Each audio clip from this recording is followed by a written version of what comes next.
მზადებაში ვიყავით, იმიტომ რომ 11 საათზე კარგად მახსოვს ეს დღე, ახლა მით უმეტეს ისეთი რაღაცები დაემთხვა რომ იმას რა დამავიწყებს. მითხრეს რომ უნდა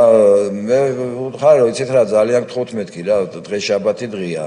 თან ესე ქორწილში მივდივარ და თუ მაცლით ორ შაბათს გიახლებით მეთქი და იქ ისეთი ამბავი აყდა ტელეფონიდან, რომ მე მგონა რაღაც სახელმწიფო დანაშაული ჩავიდინე, თუ არ მოხვალ მე ჩვენ ვიციდან როგორ წესიც ყავდათ, მიყვანის და მოყვანის. ახლა არ გამიგოც ხანაერად, მაგრამ მე რო დღეს უყურებ, აი კომისიაზე არ მივალ, პროკურატურა დაიბარეს არ მივალ, თვითონ მოვიდეს, ეს არა, ეს რომ გამებედა, ალბათ დღეს ჩემი, ალბათ სახელი და გვარიც აღარ იქნებოდა დარჩენილი. რა თქმა უნდა, მივედი და პირდაპირ იქ დამხდნენ რამდენიმე ადამიანი, რომლებმაც ერთ-ერთი იყო გამომძიებელი ჩოხელი, რომელმაც მითხრა, რომ მე შენ ახლა დამკითხა მოკლედ ესე, ახლა სწორად ვამბობ ტერმინს და ნუ რაღაცა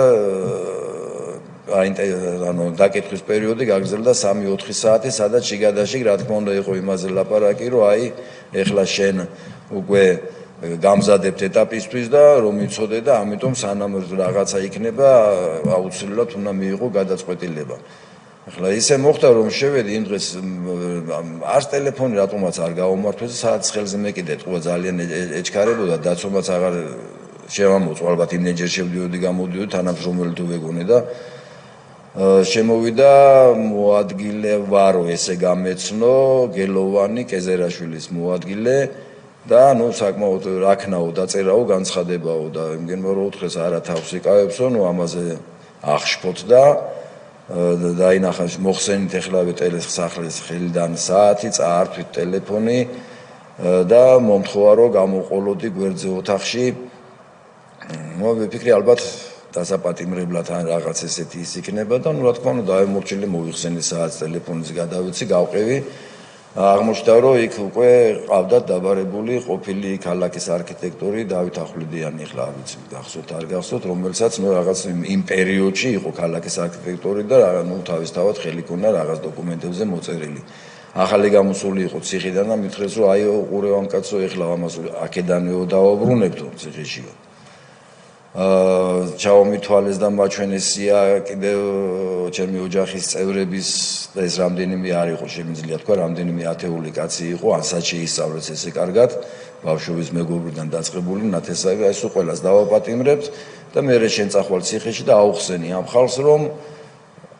რატომ ზის ან უკაცრავად თქვენთან მაგრამ დაანგრეული აბანოს და დამშრალი ლესბისთვის შეეწირნენ და შეეწირებიან და ხომ იცით რომ ამის გამკეთებლები ვართოთ ანუ მითხრა კეზერაშვილმა ისიც მითხრაო თუ შენ დღეს ღამის 11 საათამდე არ გეკნებოდა დაწერილი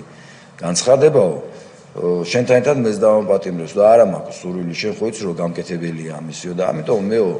მირჩევნიო და ყველაფერს გავაკეთებო რომ შენ ეს განცხადება დაწერო. ამას გეუბნებათ დავით კეზერაშვილის ფინანსური პოლიციის ხელმძღვანელის მოადგილე ბატონი გელოვანი, რომ ეს დამაპატიმრებს კეზერაშვილს. კი, ნუ ასეთი ბრძანება არისო გაცემული ის და ძალიან გაჭიანურდაო რომ ნუ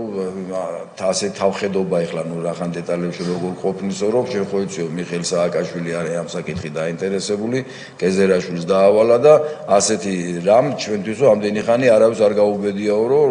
და ახან კარგად გექცევოდით, ანუ კარგად მოქცევას ეძახოდნენ, ნუ თქვათ იმ ფსიქოლოგიურ ზეწოლას, ახლა ნამდვილად ვერ ვიტყვი რა, მცემდნენ, ან რაღაცა, მაგრამ ნუ სტრესი მქონდა, რა თქმა უნდა, ფსიქოლოგიური, მით უმეტეს იმ შემთხვევაში, როცა ახლა შვილები მყავდა 13 და 15 წლის ბავშვები, გოგოები და ნუ იმაზე აი ეს გადაკვირთ, ახლა პირდაპირ ხო არ მეტყვი, გადაკვირთ და იქ ცოლი ყავს და ჭკუაზე მოდი და ნუ ასე შემდეგ. ახლა ერთი მაგალითი ის იყო, რომ ერთ-ერთ შეხვედრაზე, როცა მიდიოდი, მანქანას ვაჩერედი ფინანსური პოლიციის გარეთ ავტოსადგომი იყო. იქ ახლა მეგობარი მომყვებოდა, რომ მე ხოვე რომ ყველაფერი ხდება და არ გააღონ რამე არ ჩადონ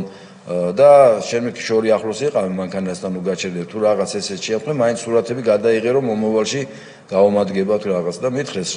იქ რომ შენი მეგობარი იტუზებაო შენ მანქანთან ბოდიში გამოთქმაზე. შენ ხო არ გონიაო რამის პრობლემა გვაქვს. ჩავალთ ეხლაო. მაგბიცო მანქანის მოპარვას კიდევ ჟარგონს ვიხარ, რაც მითხრეს ისე უნდა და შევტენითო. მე შენი მანქანიდან გასაბერტანს გადმოვიღებთ, გავასრულებთ და წახვალ იარაღის გაყიდვის მუხლით ციხეზეო. იმასაც გეტყვით რომ გაფრთხილებული ვიყავი და ისე დაკითხვებს და იმას რომ მივდიოდი, ახალ პიჯაკებს რა გამოკერილი ჯიბეები და ამ შემდეგ და წყალს არ სვამდი და ნუ რაღაცებს ვარდები თავს რომ მე რამე შარში ისეთში არ გავხვეულიყავი რომელიც თქვა მე უფრო და უფრო ძნელი გამოსასწორებელი იქნებოდა